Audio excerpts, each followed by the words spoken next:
भाई रोहित, यह पाटवा पाटवी का कार्यक्रम यह हिंदुस्तान के न्यायमूर्तियों के चयन में होता नहीं है भाई, यह सब कुछ मेरिट पे होता है।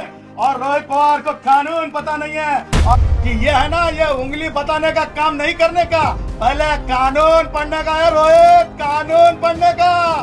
भविष्यवाणी सांगायला निघाले, भविष्यवाले बनले का तुम्ही रोहित पवार? फॅक्टवर बोलायचं असतंय, लीगल ग्राउंडवर बोलायचं असतंय, लीगल प्रोसिजरवर बोलायचं असतंय, ते बोलण्याचं तुम्हाला शिकवलंच नसेल, शिकलाच नसाल, त्या गुरुवर्यांना नाव ठेवून काय फायदा? कारण राजकारणाच्याच बाराखडी शिकला असाल तुम्ही, गुणवत्तेची बाराखडी सुद्धा लक्षात घ्यायची असते रोहित पवार, असं देखील मी रोहित पवारांना सुनावतो। रोहित पवार कुठे कुठे काय काय बोलले, इतकं सोपं नसतं रोहित पवार। बोलवले माध्यम, बोलून गेले काहीतरी, एवढं वाचाळ व्हायचं नसतंय, शिस्तीत, संविधानाच्या शिस्तीत वागायचं असतंय। हे सगळं काही आहे ना, तुम्हाला सांगतो, लॅक ऑफ अंडरस्टँडिंग म्हणण्यापेक्षा लॅक ऑफ नॉलेज आणि बस रफाटे वडत जा रे, रफाटे वडत जा रे, राजकीय वडत जा रे, अशा प्रकारचं हे वर्तन आणि हे गैरवर्तन आणि हे गैरवर्तन। त्याच्या विरुद्ध आवाज उठवणाऱ्यांपैकी, त्या विरुद्ध लढणाऱ्यांपैकी, त्या विद्यार्थी दशेत लढणाऱ्यांपैकी माननीय N V. Ramana participated in student protest during the emergency, म्हणजे चळवळीतली माणसं सुद्धा होती। आणि त्या पुढे जाऊन महाराष्ट्रातलेच माननीय न्यायमूर्ती ललित साहेब हे चीफ जस्टिस ऑफ इंडिया होते आणि ते son of former additional solicitor general होते। सॉलिसिटर जनरल सरकारच्या सहमतीनं, म्हणजेच राजकीय पक्षाचं सरकार असतंय, त्यामुळं कुठेही तुम्हाला सांगतो कोणत्याही पद्धतीनं जे आहे म्हणजे अस्पृश्य मानल्या गेलेलं नाही। कारण ह्या देशातली जी व्यवस्था आहे भारतरत्न डॉक्टर बाबासाहेब आंबेडकरांच्या संविधानानं दिलेली, की ज्या गोष्टीच्या बाबतीमध्ये सेपरेशन ऑफ पॉवर्स आहेत ते पॉवर्स आहेत, परंतु संपूर्णतः कोणत्याही गोष्टीला कुठेही प्रोहिबिट केलेलं नाही। आणि म्हणून आमचं म्हणणं आहे की ज्या प्रकारे रोहित पवार व्यक्त झाले, माननीय म्हणजे सन्माननीय वकील असलेल्या साठे मॅडम यांच्या बाबतीमध्ये ज्या म्हणजे उद्या न्यायमूर्ती होण्याकरिता ज्यांची शिफारस झाली, रोहित पवारांचा आम्ही नुसता निषेधच करत नाही, तर आम्ही रोहित पवारांच्या बाबतीमध्ये माननीय मुख्य न्यायमूर्ती सर्वोच्च न्यायालय, माननीय union minister for law and justice, त्याचबरोबर माननीय मुख्यमंत्री महाराष्ट्र राज्य, माननीय स्पीकर महाराष्ट्र लेजिस्लेटिव्ह असेंब्ली आणि मुंबई उच्च न्यायालयाचे माननीय रजिस्ट्रार जनरल यांना आम्ही पत्र लिहून रोहित पवारांची तक्रार केलेली आहे। रोहित पवारांची तक्रार, त्यांचे जे भाष्य आहे, त्यांचे जे स्टेटमेंट आहेत ते म्हणजे संविधानाला अभिप्रेत नाही आहेत, ते एक पब्लिक सर्वंट आहेत। पब्लिक सर्वंटचा मराठी अर्थ रोहित पवारांनी समजून घ्यावा। लोकसेवक, लोकांसाठी ती व्यवस्था केलेली आहे आणि अशा लोकसेवकानं जे आहे अत्यंत बेजबाबदारीनं बोलणं, ही कुठेतरी अकाउंटेबिलिटी फिक्स झाली पाहिजे। याकरिता आम्ही संबंधितांना आम्ही जे आहे आमचं रिप्रेझेंटेशन, आमची तक्रार दिलेली आहे। त्यामध्ये रोहित पवारांचं जे वेगवेगळ्या तुमच्या सगळ्या माध्यमांच्या क्लिप्स आम्ही माननीय न्यायालयांना पुरवल्यात। रोहित पवार कुठे कुठे काय काय बोलले, इतकं सोपं नसतंय रोहित पवार। बोलवले माध्यम, बोलून गेले काहीतरी, एवढं वाचाळ व्हायचं नसतंय, शिस्तीत, संविधानाच्या शिस्तीत वागायचं असतंय।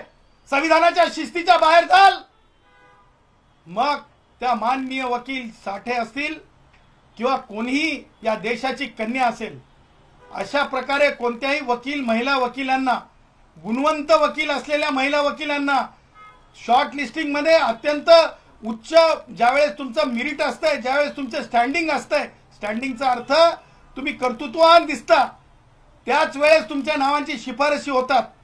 असं सगळी परिस्थिती असताना ज्या प्रकारे रोहित पवार व्यक्त झालेले आहेत, ते हे सांगून की त्या राजकीय पक्षाच्या प्रवक्त्यामध्ये नाव होतं म्हणून, त्यामुळं मी रोहित पवारांना आतापर्यंतची सगळी हिस्ट्री, सगळा इतिहास न्याय व्यवस्थेतला वाचून दाखवलेला आहे। आणि रोहित पवार काय बोललेत, काय डिफेमेटरी बोललेत, काय स्कॅन्डलस बोललेत, काय न्याय व्यवस्थेला रसात तळाला नेईल असं बोललेत, तर ते आहे रोहित पवार म्हणाले ज्या प्रकारे व्यक्त झालेत, लोकशाहीसाठी हा मोठा धोका आहे।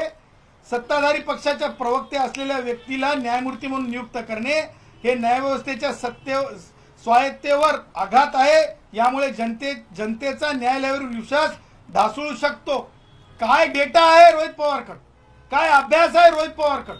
रोहित पवारकडे माननीय वकील असलेल्या साठे यांच्या विरुद्ध एखादी तक्रार आहे का?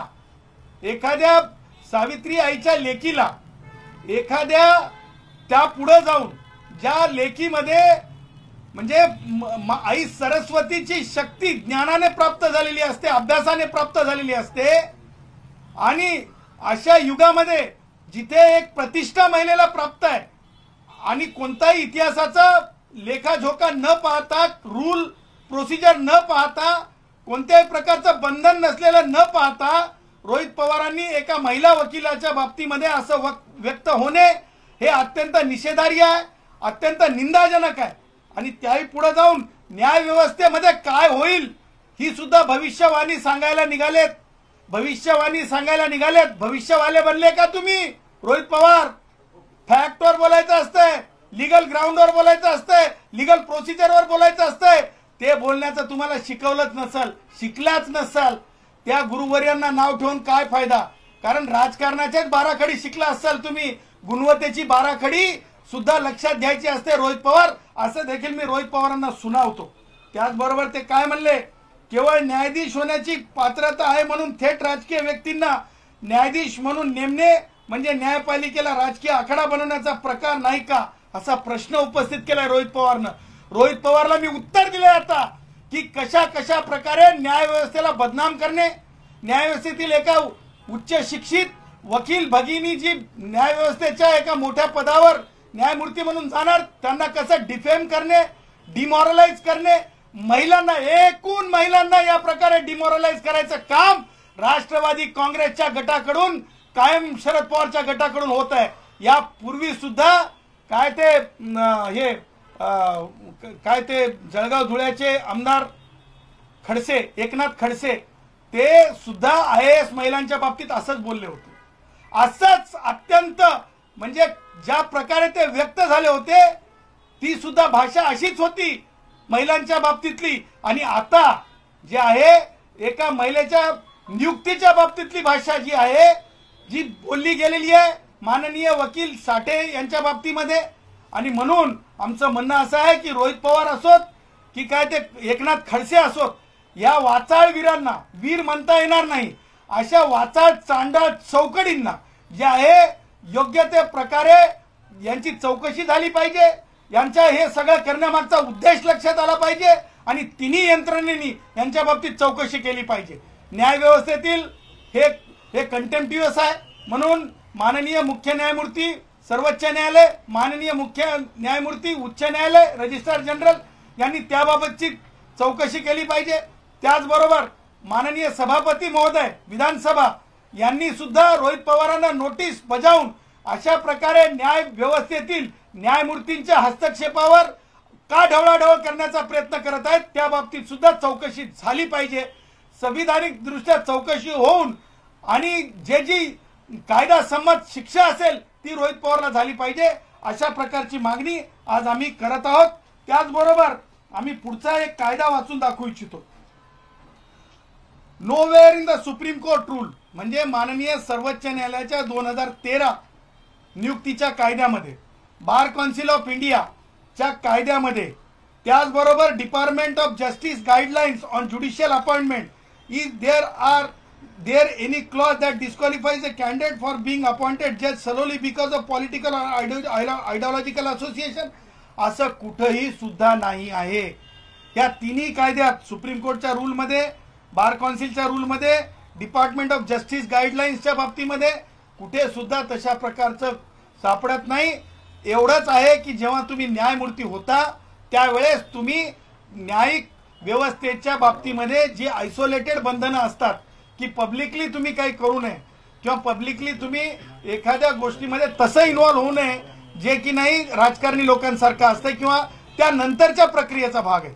परंतु अगोदर तशा प्रकारची नियुक्तीच्या वेळेस, निवडीच्या वेळेस तशा प्रकारची कोणतीही प्रोहिबिटेड म्हणजे न होण्याबाबतीतली कंडिशन आज तरी कायद्यामध्ये, भारताच्या संविधानामध्ये उपलब्ध नाही आहे।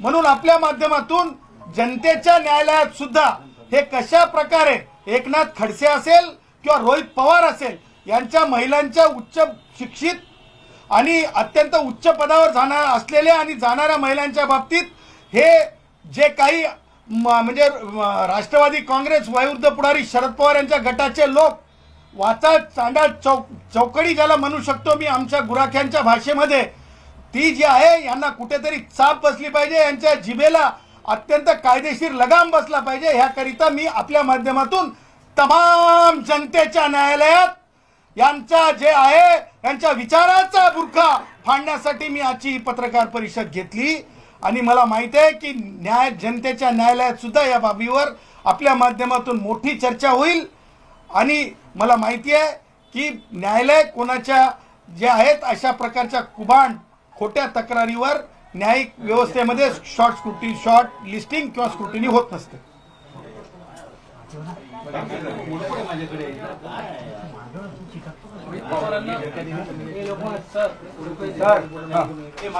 रोहित पवारांचं असं म्हणणं होतं की ज्यावेळेस नियुक्त झाल्या 1972चे काही दाखले दिले जात आहेत, तर त्यावेळेस अडवाणी अटल बिहारी वाजपेयी ही सगळी मंडळी होती, त्यांच्याकडून कुठेही विरोध झाला नव्हता। कदाचित त्यांना ती नियुक्ती पटली असेल, परंतु आम्ही त्यावेळेच्या काळावर बोलत नाही। आताची परिस्थिती अशी आहे की तुम्ही भाजपच्या प्रवक्त्याला नियुक्त करताय, ही 3 वर्षापूर्वी प्रक्रिया चालू झाली होती, त्यावेळेस तर त्या पदावर होत्या।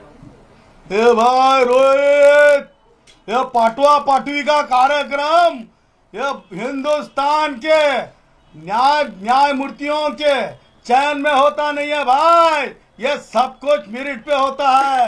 और रोहित पवार को कानून पता नहीं है और निकले हैं अडवाणी जी को, निकले अटल जी को के नाम लेके बात करने के लिए। इसीलिए तो हमने कहा है ना कि ये है ना, ये उंगली बताने का काम नहीं करने का, पहले कानून पढ़ने का है रोहित, कानून पढ़ने का। अपन कानून बता रेला आहे। मला असं वाटतंय एवढं रोहितला सुनावणं हे त्या प्रश्नाचं उत्तर आहे। फक्त रोहित पवारच नव्हे तर हर्षवर्धन सपकाळ आणि विजय वडेट्टीवार या दोघांनी सुद्धा ही जी नियुक्ती झालेली आहे त्यावरती आक्षेप घेतलेला आहे। आपण काय म्हणाल, कारण कुठेतरी अपोजिशनला ह्याला विरोध आहे। बघा कोण नाव सांगितलं ते काय सपकाळ, हे मला वाटतं इटी दांडूच्या खेळातले नवीन खेळाडू आहेत, कारण आम्ही खेळाला फार महत्त्व देतो। राजकीय खेळातले नवीन खेळाडू आहेत आणि मला असं वाटतं त्यांचा अभ्यास किती आहे संविधानातला। आणि विजय भाऊला मला हे सांगायचं, विजय भाऊ एकदा की नाही आपण नजीकच्या एखाद्या विधी महाविद्यालयातल्या एखाद्या संविधानाच्या प्राध्यापकाकडे जाऊन ना ह्या सगळ्या गोष्टी समजून घ्या। हे सपकाळ काहीतरी म्हणतात म्हणून विजय भाऊंनी हे सगळं बोलणं म्हणजे उच्चारणं त्यांच्यावर म्हणजे त्यांच्या बोलण्यावर काय रेगेवर रेग ओढणं योग्य नाही। आणि विजय भाऊंना मला सांगायचं वडेट्टीवार साहेबांना अत्यंत नम्रपणे, विजय भाऊ तुम्ही रोहित पवारचं लाईन ओढणार का हो? रोहित पवारची लाईन ओढणार का हो?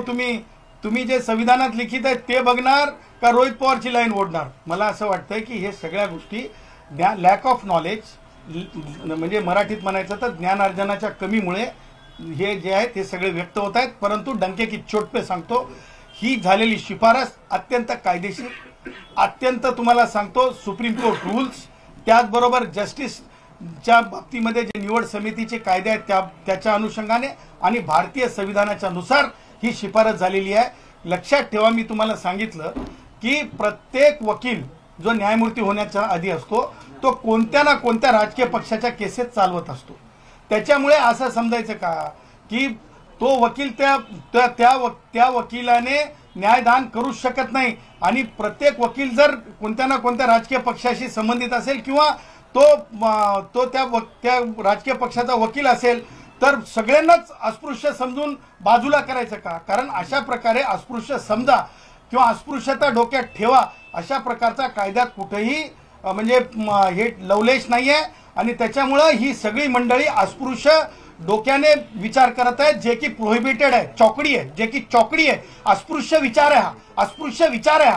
कारण पॉलिटिकली मॅटर चालवणं किंवा पॉलिटिशियन्स राहणं या दोन्ही बाबी। आता मला सांगा रोहित, मला सांग रोहित, आता तू हम उमर असल्यासारखा आहेस म्हणून मला रोहितला सांगायचंय, अरे रोहित जस्टिस NV रमन्ना कधी होते रे, कधी होते? तू 57ची गोष्ट तुला कोण सांगायला रे रोहित? जस्टिस NV रमन्ना हे स्टुडंट मुवमेंटमध्ये ॲक्टिव्हली पार्टिसिपेटेड झाले, ते त्यांची स्वतःची तर हे बघ रे, मुलाखत तर बघ त्यांची. आणि रोहित उदय ललित साहेब हे ॲडिशनल सॉलिसिटर जनरल साहेबाचे चिरंजीव होते. मग ॲडिशनल सॉलिसिटर जनरल कोण चयन करतंय? त्याच्यामुळं रोहितच्या बोलण्याला आणि विजय भाऊ आणि ते सगळे जे बोलत आहेत ना, हे सगळं काही आहे ना, तुम्हाला सांगतो लॅक ऑफ अंडरस्टँडिंग म्हणण्यापेक्षा लॅक ऑफ नॉलेज आणि बस रपाटे ओढत जा रे, रपाटे ओढत जा रे, राजकीय ओढत जा रे, अशा प्रकारचं हे वर्तन आहे. आणि हे गैरवर्तन आहे, आणि हे गैरवर्तन आहे. आता मला सांगा, तुम्ही म्हणता, तुम्हालाच म्हणून आता एक प्रश्न उपस्थित करतो मी. माननीय न्यायमूर्ती भूषण गवई मुख्य न्यायमूर्ती आहेत सर्वोच्च न्यायालयाचे, त्यांचे वडील हे कोणत्या राजकीय पक्षाचे अध्यक्ष होते? त्यांचे वडील सभापती होते की नव्हते? त्यांच्या कुटुंबामध्ये राजकारणाशी संबंध होता की नव्हता? पण तेही मुख्य न्यायमूर्ती झाले ना, तेही मुख्य न्यायमूर्ती झाले ना. त्याच्यामुळे राजकीय कुटुंबात जन्माला येणं किंवा राजकीय लोकांची वकिली करणं किंवा राजकीय अफिलिएशन राहणं न्यायदानात शॉर्ट लिस्टिंग होईपर्यंत, म्हणजे तुमची शिफारस होईपर्यंत, याला कुठेही प्रतिबंध नाहीये, कुठेही मर्यादा नाहीये आणि कुठेही अस्पृश्य लेखलं गेलेलं नाहीये. आणि अस्पृश्य अशा प्रकारच्या लेखण्याची भाषा करणाऱ्यांना मला असं वाटतं जनतेच्या न्यायालयात ज्या प्रकारे एकनाथ खडसेंनी एक IAS महिलांच्या बाबतीत वक्तव्य केलं होतं, त्याच प्रकारचं हे दळभद्री वक्तव्य रोहित पवार आणि कोण तो इटी दांडू सारखा नवीन खेळाडू असल्यासारखे राजकारणी, काय नाव होतं काय, हर्षवर्धन जे आहे, बाबा कोण आहे ते, त्यांच्या बाबतीमध्ये मला असं वाटतं की त्यांना ह्या सगळ्या प्रक्रियेची अज्ञान आहे.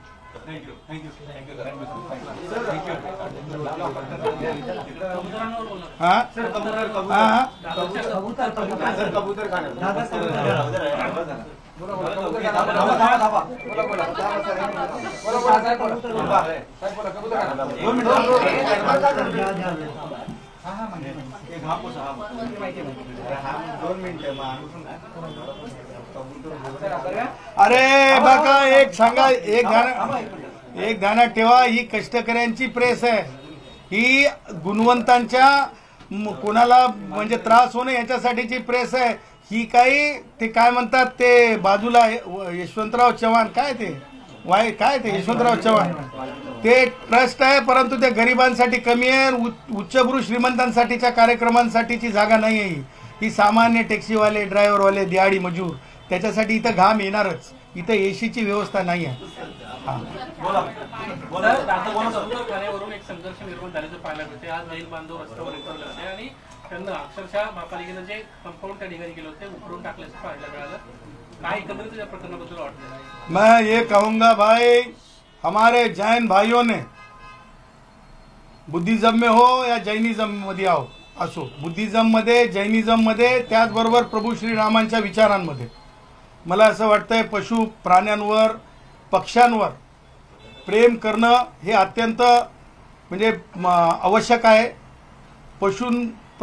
पशु प्राणी आणि पक्षी यांच्यावरलं प्रेम कुठेही कोणी कमी होता कामा नये. त्यांच्या जीवावर बितू नये, त्यांच्या अन्न पाण्यावर कोणी बितवू नये, त्यांच्या मुक्त स्वातंत्र्यावर पक्षांच्या कोणी सुद्धा अडसर येऊ नये.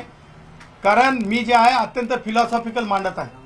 कारण आपण बौद्ध परंपरेमध्ये सुद्धा बघितलं असेल, हंस हा कुणाचा, हंस हा कुणाचा, तुम्ही लक्षात घ्या. त्याचबरोबर तुम्हाला सांगतो बुद्धांच्या आयुष्यामध्ये सुद्धा एका पक्षाच्या बाबतीतली मोठी कहाणी म्हणजे एक सत्य आहे. त्याचबरोबर तुम्हाला सांगतो प्रभू श्रीरामांच्या बाबतीमध्ये सुद्धा पशु प्राण्यांच्या बाबतीतलं प्रेम लोकांना दिसत आहे. त्याचबरोबर जैनिझममध्ये सुद्धा एका पिजन, एका कबुतराच्या बाबतीमध्ये एक खूप मोठी सर्वांकष निष्ठेची गोष्ट आहे. आणि त्यामुळं मला असं वाटतंय की ह्या देशाच्या परंपरेनुसार आपण म्हणजे अगदी टोकाचे निर्णय पशु प्राण्यांच्या आणि पक्ष्यांच्या बाबतीत होऊ नयेत. उच्च न्यायालयाने ज्या रिपोर्टवर मला असं वाटतंय आपलं मत व्यक्त केलेलं आहे, तो रिपोर्टच मुळात चॅलेंज केला पाहिजे. तो रिपोर्टच मुळात चॅलेंज केला पाहिजे की तो रिपोर्ट एम्स सारख्या संस्थेतून घेण्यात आला का, तो रिपोर्ट एखाद्या सेंट्रल युनिव्हर्सिटीच्या माध्यमातून घेण्यात आला का, तो रिपोर्ट एखाद्या म्हणजे सेंट्रल युनिव्हर्सिटीच्या पक्षांच्या संदर्भात कार्यरत असलेल्या संस्थेच्या माध्यमातून घेण्यात आला का? आणि त्यामुळं अथॉरिटिव्ह रिपोर्ट जर आम्हाला वाटत नाही आहे, म्हणून मला असं वाटतंय की येणाऱ्या काळामध्ये मी जैन भावांसोबत आहे, मी पक्षी प्रेमियांसोबत आहे, मी तुम्हाला सांगतो प्रभू श्रीरामांच्या विचाराच्या माणसांसोबत आहे आणि मी बौद्ध जैन परंपरेसोबत आहे. मला असं वाटतंय मुंबई महानगरपालिकेने कोणतीही सुद्धा घाई गडबड करू नये. पक्षांच्या बघा, लक्षात ठेवा, तुम्ही जर म्हणत असाल की पक्षांना दुसरी जागा करून देतो, लक्षात ठेवा दुसरी जागा करून देण्या एवढे आपण मोठे नाही आहेत, कारण निसर्गाने त्यांना स्वातंत्र्य दिलेलं आहे. त्यांना तुम्ही असं म्हणू शकत नाही इथं भरारी नको घेऊ, तिथं जाऊन भरारी घे. हे काही तुम्हाला सांगतो SRA मध्ये गरिबांना काढणे म्हणजे काम आमचे. तुम्हाला सांगतो ज्या प्रकारे गरीब म्हणजे मनुष्यावरती वेळ आणलेली आहे तुम्ही.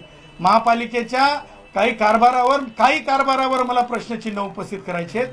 महापालिका गरिबांना म्हणते, म्हणजे आमचे जे महापालिका असो की काही ज्या शासनाच्या काही संस्था आहेत ज्याच्यामध्ये गिरणी कामगारांच्या बाबतीत सुद्धा म्हणाले उदय सामंतांनी काहीतरी उत्तर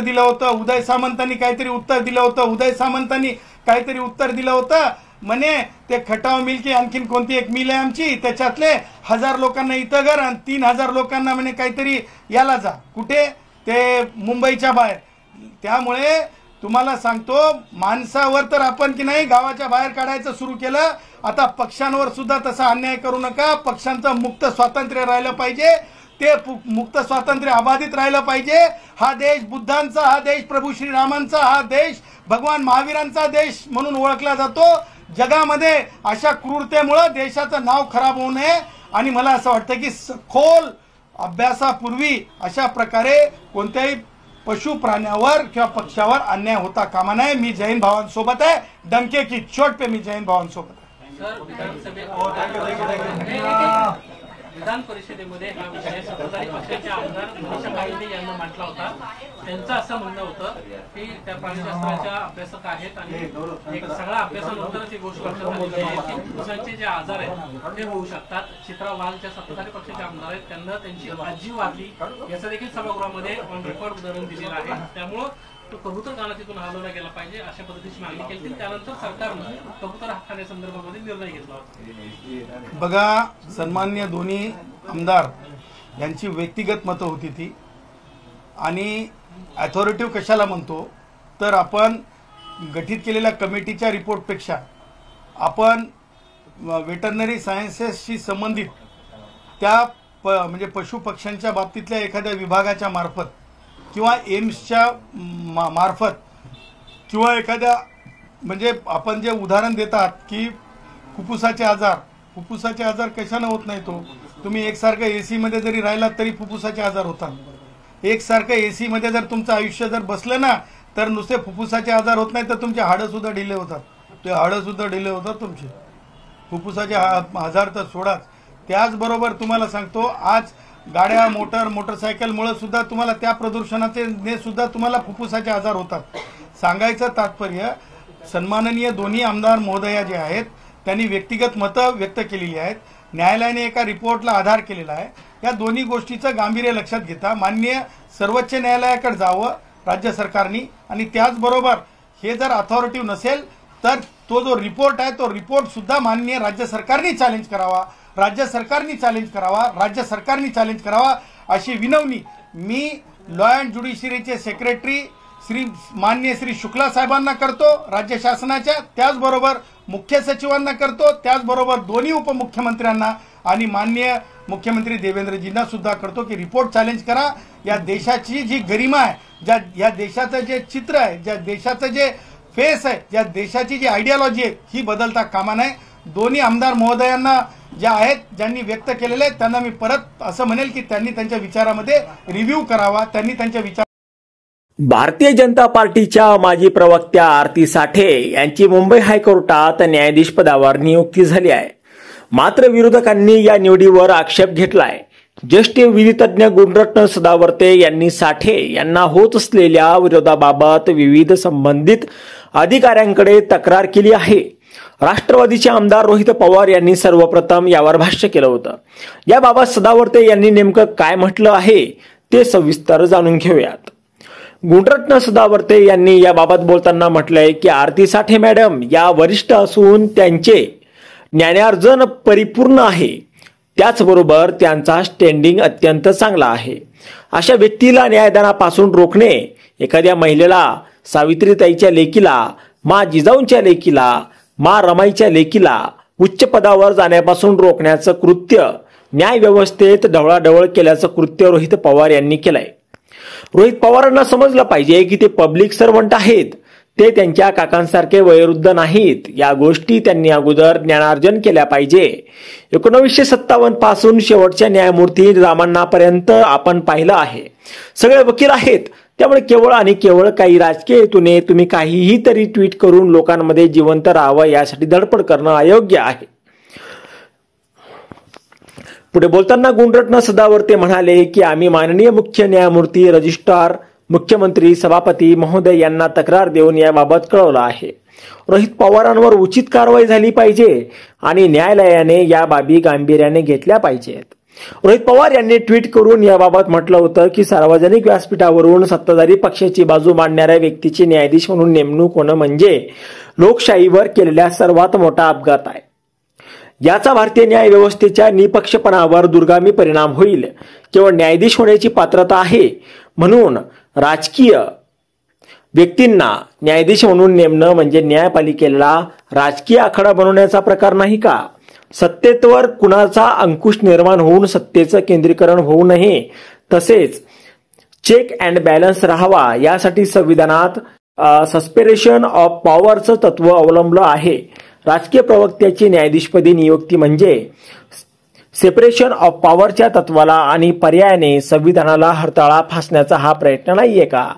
ज्या उच्च न्यायालयातील न्यायाधीश पदावरील व्यक्ती राजकीय पार्श्वभूमी आणि सत्ताधारी पक्षातील पदाचा उपभोग घेतलेली असेल तेव्हा न्यायदानाची प्रक्रिया राजकीय आकस बाळगून होणार नाही याची खात्री कोण देणार? एका राजकीय व्यक्तीच्या नियुक्तीने पण न्यायदानाच्या प्रक्रियेवर सर्व प्रश्नचिन्ह निर्माण होणार नाही का? सदरील नियुक्ती व्यक्तीच्या पत्रात बाबत कुठलाही आक्षेप नाही, परंतु संबंधित व्यक्तीची नियुक्ती करताना न्यायदान हे सामान्य नागरिकांसाठी कोणत्याही अभिनिवेशाशिवाय असते या सामान्य माणसांच्या भावनेलाच आघात बसत आहे. परिणामी संबंधित राजकीय व्यक्तीची न्यायाधीश पदावरील नियुक्तीबाबत पुनर्विचार करावा. आदरणीय सरन्यायाधीश साहेबांनी याबाबत मार्गदर्शन करायला हवं. आता यावर तुम्हाला काय वाटतं? तुमचं मत कमेंट बॉक्समध्ये लिहायला अजिबात विसरू नका. व्हिडिओ आवडला असेल तर जास्तीत जास्त शेअर करा आणि आतापर्यंत मराठी जनता आपण आपल्या या चॅनलला सबस्क्राईब जर केलेलं नसेल तर चॅनलला सबस्क्राईब करा.